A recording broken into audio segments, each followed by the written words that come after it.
Welcome to Chikli park Rangpur থেকে সবাইকে আপনাদের শুভেচ্ছা জানাচ্ছি। আজকে চিকলি পার্কের ভালো এবং মন্দ অভিজ্ঞতা জানাবো, দেখাবো চিকলি পার্কের সবচেয়ে আকর্ষণীয় স্থানগুলো। তো চলুন মূল ভিডিওতে শুরু করা যায়। প্রথমে 20 টাকা এবং পরে 30 টাকা এন্ট্রি ফি দিয়ে আপনাকে ঢুকতে হবে। এখানকার সবচেয়ে খারাপ অভিজ্ঞতা ভিডিওর শেষে জানাচ্ছি। উত্তরাঞ্চলে পাহাড় এবং ঝর্ণা না থাকলেও এই চিকলি বিলে আসে আপনি পাহাড় এবং ঝর্ণা দিতে পারবেন, যেটা আপনাকে মুগ্ধ করবে। এছাড়াও চিকলি বিল যে আছে সেখানে ওয়াটার রাইড সহ নানান প্রাকৃতিক দৃশ্য অবশ্যই আপনাকে মুগ্ধ। অবশ্যই আপনি ওয়াটার রাইড করতে কিন্তু ভুলবেন না, এটা আপনাকে দারুণ একটা ফিল দিবে। ছোটদের জন্য রয়েছে ট্রেন, যেটা আমার খুব ভালো লাগছে। ছোটদেরকে একবারে রিয়াল ট্রেনের একটা ফিল দিবে এই ট্রেনটি, এবং সাউন্ডটাও আপনারা শুনলেন অসাধারণ।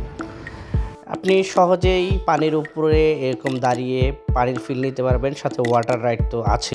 পানির উপরে এরকম সুন্দর ডেকোরেশন করে বসার ব্যবস্থা আছে, যেখানে আপনি বসে চা কফি খেতে পারবেন। ছোটদের খেলার জন্য এরকম অনেক ব্যবস্থা আছে, যার মধ্যে আপনার বাচ্চাকে অবশ্যই এই আনন্দের সাথে এই খেলাগুলো রাইড করতে পারবে। এবং উত্তর অঞ্চলের মধ্যে সর্ববৃহৎ নাগরদোলা কিন্তু এখানে আছে, যেটা আমার অন্য কোথাও চোখে পড়েনি। এটা আপনাকে অবশ্যই মুগ্ধ করবে।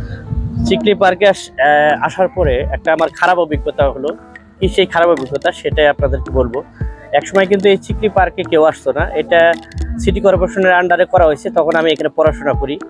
তো আজকে যে বিষয়টা খারাপ লাগলো, প্রথমে 20 টাকা আপনার এন্ট্রি ফি দিতে হবে। আবার যখন যে দিকটা আর কি বেশি লাইটিং করা আছে বা সুসজ্জিত রেস্টুরেন্ট আছে, সেখানে আবার আলাদা করে 30 টাকা দিতে হচ্ছে। তার মানে এভারেজে আপনার 50 টাকা লাগতেছে। ঢাকা শহরের মতো জায়গায় 50-100 টাকায় কিন্তু অনেক বড় কিছু বড় বড় পার্কে ঢোকা যায়। সেখানে রংপুরের মতো শহরে 50 টাকা এন্ট্রি ফি আমি ধরে নিব, কারণ যে পাশে 20 টাকা দিয়ে যাওয়া যায় সেখানে কেউ যাবে না বা যায়ও না।